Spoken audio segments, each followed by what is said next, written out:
For one, that's what I've been saying for 12 years, folks. SSPE is autism. Further evidence that these pieces of garbage know exactly what they're doing, creating these diseases. Dr. Jordan has talked before about weaponized rabies, and today I wanted to have her concentrate on the flu vaccines now that they've come up for our pets. It's totally outrageous. But first we have Jane Burgermeister on the line, very long distance from Austria, one of my heroes, this journalist who has brought criminal charges against Baxter. And I just want to let you all know that when I checked out the definition of weapons of mass destruction written in the West North Carolina General Statutes, the definition is biological or chemical weapons of mass destruction means any of the following. Any weapon that has a capability to cause death or serious injury through the release of a diseased organism or a toxic or poisonous chemical or their immediate precursors. So that is further proof that vaccines are the weapons of mass destruction, as I've been saying for 12 years. And I just want to give you a couple of quick things in regards to Jane's most amazing documents. First of all, Jane has written a letter to the WHO, the World Homicide Organization minion, Dr. Chan, which is so amazing. She actually informs Dr. Chan that she's found through her research that the WHO has published a study outlining the economic impact of a pandemic virus. Now, isn't this amazing, people?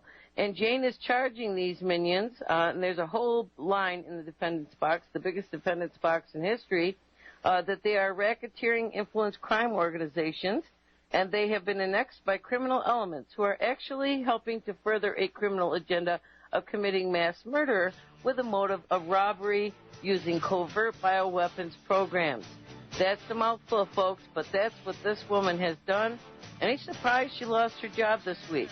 Okay, I hear the music. As soon as the messages are done, I'm going to bring Jane on so she can give you an update on this criminal suit that she has brought forth, which is being filed by people all over the world. I would now like to bring on one of the most brave, courageous individuals on the planet Earth today, Jane Burgermeister from Austria. Are you there, Jane? I am. Hi, Dr. Carley, and hi, Patrick. Hi, good to talk to you again.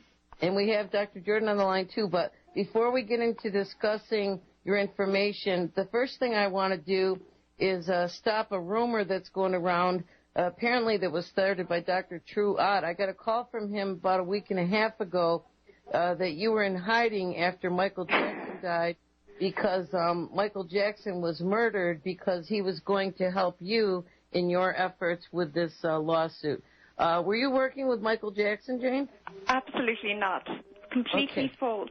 Mm-hmm. Just wanted to clear that up because I know that's gone all over the Internet. Okay. Could you please share with the listeners, first of all, I know that you changed the address of your blog. Is there a connection from the old blog to the new blog? Are they interconnected? They are interconnected. The new blog is really for people to report about what's going on in their particular country, in New Zealand, in America, in Canada, and in Europe, because we're all facing the same problem, it turns out.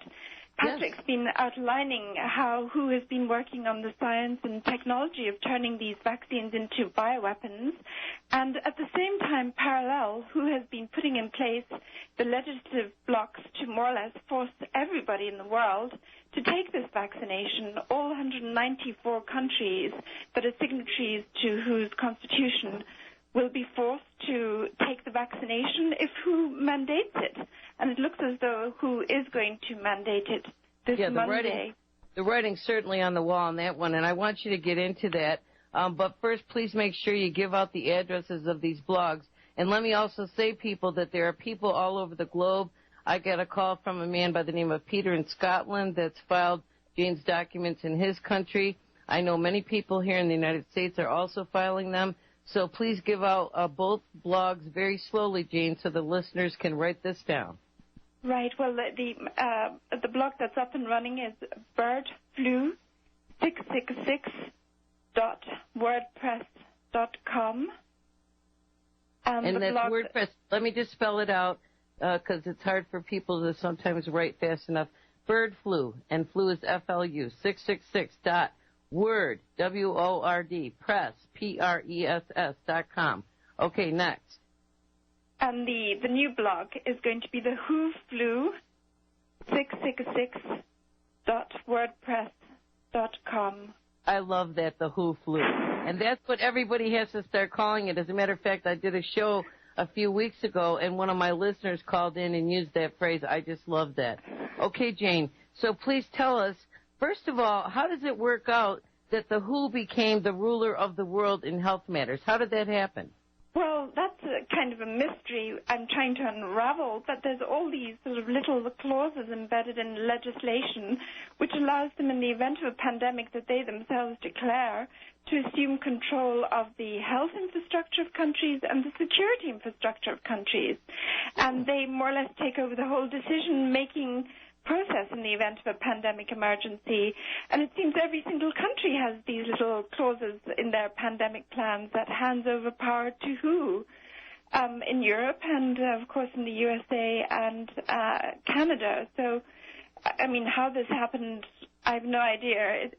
The media didn't report on it, so we're just sort of discovering these laws right now. But we have a new dictator of the world, and her name is Dr. Chan, apparently. It really looks like they have the legislation in place to take over the world. I mean, in the event of a pandemic, WHO takes over all 194 countries. And from what I understand, this was done very covertly. All of these signatory countries have their own little health minister or whatever they call them, and they apparently all met together at some point, and they all signed an agreement that they would give the WHO this power. And as you stated very clearly, this was not reported in the mainstream media. I mean, this is like such an important world event.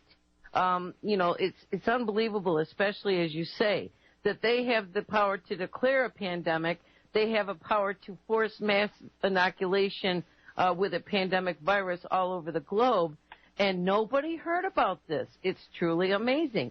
Now, let me just ask you, because in that very important letter that you sent to this minion, which I'm sure sent her to the bathroom for a few days, you actually put her on notice and asked her specifically for multiple different things. Let me just read them quickly.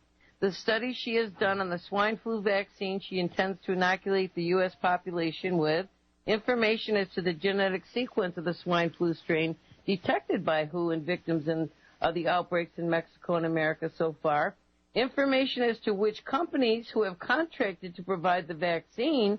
Ding, ding, ding. That's a very important one, because if Baxter's in that list, and we know it is, that's kind of strange, since they're supposed to be investigating Baxter for releasing 72 kilograms of live bird flu to Europe. You also asked her for a detailed account of all the safety procedures and independent reviews that WHO has put into place for ensuring that any vaccine meets recognized standards of safety and quality, which, of course, there are none, especially in regards to cancer, and documents proving that she has the legal authority in the case of a pandemic to declare such and enforce mass vaccinations. And you actually gave her a deadline. Let's see, it was in April. I'm not seeing the deadline right now. Oh, Monday, April 27th. Did Dr. Chan respond to your request? See, she certainly never responded to my request, and the problem is that WHO was the one that supplied Baxter with the virus that Baxter then used to contaminate 72 kilos of influenza material. So we see Baxter working hand in glove with the vaccine companies to actually produce this contaminated material and distribute it. It's kind of like the linchpin in this organized crime organization, and I think the health ministers seem to be agents of this organization. They're certainly not working for the ordinary people. They're working for the interests of WHO. So, Jane, I just want to repeat, if I could, because that is such an important statement that you made. People, listen to what she just said, that WHO provided the virus. They provided the virus. They're growing the virus. And they have contracts with all of these bioweapon labs, of which there's 1,088 in the United States alone, the CDC being one of the main ones. They provided the virus that has caused the outbreak that's mixed up with all the rest of the stuff, you know, the human, swine, bird combo that could never happen in nature. And then they declare a pandemic, which makes it mandatory